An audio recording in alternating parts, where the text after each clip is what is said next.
The phone was on speaker by accident. That's what I told myself. I stood in the hallway, shoes half on, keys warm in my palm, when her voice drifted out of the living room, lower than usual, careful. The kind of voice people use when they think they're safe. "He thinks he's the problem," she said, followed by soft laughter. Not cruel, worse, relieved. I stopped breathing. The screen glowed on the coffee table. Her friends' names stacked like witnesses. I could hear ice clinking. A weekend wine ritual. Truth loosened by alcohol. I leaned against the wall, heart steady in a way that scared me.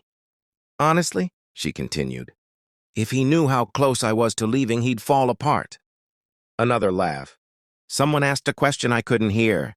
My wife paused. Then she said something that rearranged the room. "No, he's not abusive.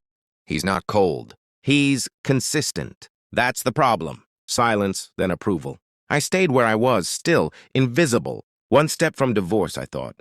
And I didn't even know which direction I was facing. I had been packing my exit for weeks. Quietly, methodically. I had rehearsed the reasons in my head, her distance, the late nights, the way her phone angled away from me like a secret spine. I blamed myself because it was easier than believing. I'd been rewritten in someone else's story. She had said I was controlling, emotionally unavailable, a man who made her feel small without meaning to. I believed her.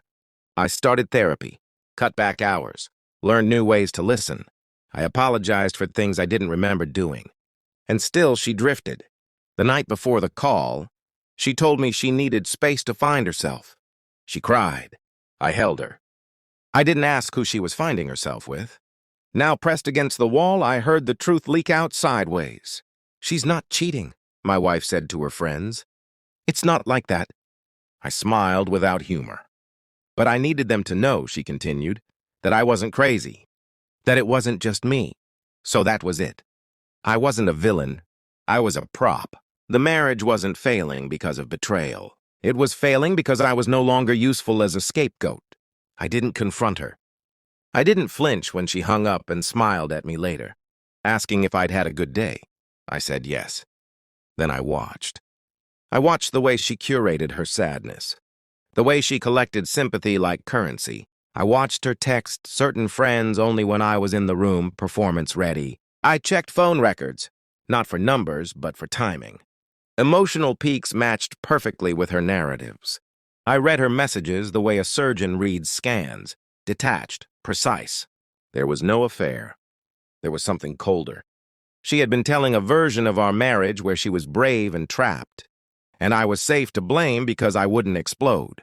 I requested copies of our counseling notes. I reread my apologies. I saw how often her truth shifted depending on the audience. Patterns form when you stop pleading and start observing. One night I asked a single question. "Do you think you've ever exaggerated me to feel justified?" She froze, just for a second. It was enough. The email arrived on a Tuesday morning, a forwarded thread. One of her friends, less loyal than the rest, had sent it anonymously. Screenshots. My wife, weeks earlier, confessing in writing that I wasn't the problem, that I had never been. "I just need them to hate him," she'd typed. "Otherwise, I look like the bad guy for wanting out." I printed it, placed it on the kitchen table that evening. She read it once, twice. Then she sat down.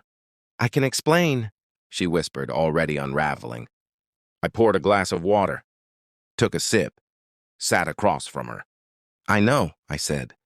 "You already did," she cried. Not delicately, not strategically, real panic. The kind that comes when the mirror shatters and there's nowhere left to stand. "I didn't mean to hurt you," she said. I believed her. That was the worst part. I didn't raise my voice. I didn't accuse. I told her exactly what would happen next. That I would not divorce her for infidelity. That I would leave because she chose to assassinate my character instead of telling the truth. That I would share nothing. Not the screenshots. Not the emails. I didn't need revenge. I needed symmetry.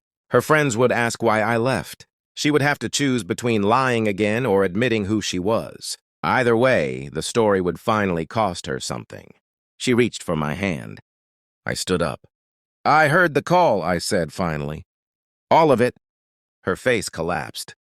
I walked out, Months later, I feel lighter in a way that surprises me. Not healed, not proud, clear. I learned something precise and unforgiving. Betrayal doesn't always come from what they do in secret. Sometimes it comes from who they turn you into when you're not there to defend yourself. I don't miss her. I miss the man I was before I started apologizing for existing. I won't be him again, but I won't be her story either.